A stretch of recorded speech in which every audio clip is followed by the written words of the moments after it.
నరసరావుపేట మండలం యలమంద గ్రామంలో బేడ బుడగ సంఘం సభ్యులు నిరసన ధర్నా చేపట్టారు.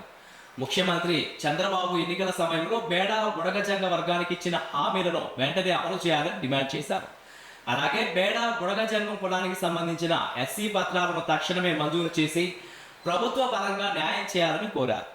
నిరసనలో సంఘం నాయకులు సభ్యులు పెద్ద సంఖ్యలో పాల్గొన్నారు. పత్రాలు వెంటనే ఇవ్వాలి. ఆంధ్రప్రదేశ్ లో ఉన్న బేడ బుడగ సంఘం జాతికి పత్రం బేడ బుడగ సంఘం జాతికి వెంటనే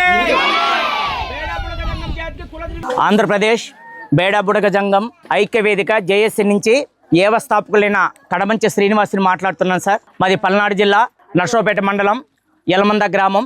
మరి నేను ఈ యొక్క జేఎస్సీ నుంచి ఇవాళ గ్రామంలో ప్రెస్ మీట్ పెట్టడం జరిగింది. మరి ప్రెస్ మీట్ కారణం ఏంటంటే 20 సంవత్సరాల నుండి ఆంధ్రప్రదేశ్లో నివసిస్తున్న బేడా బుడగ సంఘం జాతికి ఎస్సీ కుల ధృవీకరణ పత్రాలు ఇక్కడ ఆంధ్రప్రదేశ్లో వేలుతున్న ప్రభుత్వాలు తీసివేశాయి. అసలు ఎందుకు తీసివేశాయో తెలియదు, కారణం లేదు. మా జాతికి ఎలాంటి ఇన్ఫర్మేషన్ లేకుండా మా జాతిని ఎస్సీ హోదాల నుంచి తొలగించటం జరిగింది. మరి ఎందుకు తొలగించారయ్యా అని మేము ప్రభుత్వాన్ని అడగ్గా మీ పేరు మీద ఎవరో బీసీలు ఎస్సీ కుల ధృవీకరణ పత్రాలు తీసుకోవటం వలన మిమ్మల్ని ఎంక్వైరీ చేసి మళ్ళీ ఎస్సీ కులంలోకి మిమ్మల్ని చేర్చుతామని చెప్పడం జరిగింది. ఇప్పటికీ 20 సంవత్సరాలు అవుతుంది. ప్రభుత్వాలు అయితే మారుతున్నాయి కానీ మా బేడా బుడగ సంఘం బిడ్డల భవిష్యత్తు మారట్లేదు.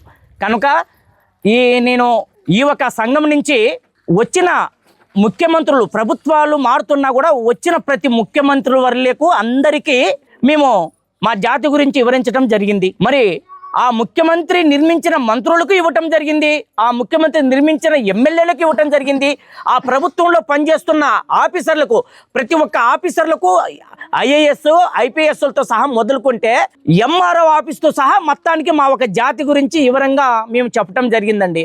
మీకు అన్యాయం జరిగింది, ఖచ్చితంగా న్యాయం చేస్తారన్నవారే తప్ప ఇంతవరకు మాకు జాతికి న్యాయం చేసిన వాళ్ళు లేరు.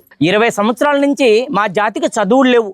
ఎస్సీ ఫలాలు ఏవైతే ఇస్తున్నారో మాకు క్యాస్ట్ సర్టిఫికేట్కి సంబంధించిన విషయము ఒక్కటి మాకు బేడ బుడగ సంఘం జాతికి అందట్లే. మాకేం అందుతున్నాయి అంటే ఒక ₹2 కేజీ బియ్యం అందాయి, రూపాయి కేజీ బియ్యం అందుతున్నాయి తప్ప మిగతాయి మాకేం అందట్లేదు సార్. మరి స్కూళ్ళల్లో పిల్లలు చదువుకుంటున్నారంటే ఒక 10th వరకైతే పిల్లలు స్కూల్లో చదువుకోవడానికి అవకాశం ఇస్తున్నారు కానీ 10th అయిపోయినాక మంచి మెరిట్ స్టూడెంట్ కూడా IIITలకు కాలేజీలకు వెళ్ళాలంటే క్యాస్ట్ సర్టిఫికేట్ లేని కారణంగా మా బిడ్డల చదువులు 10th తోనే ఆపివేయటం జరుగుతుంది.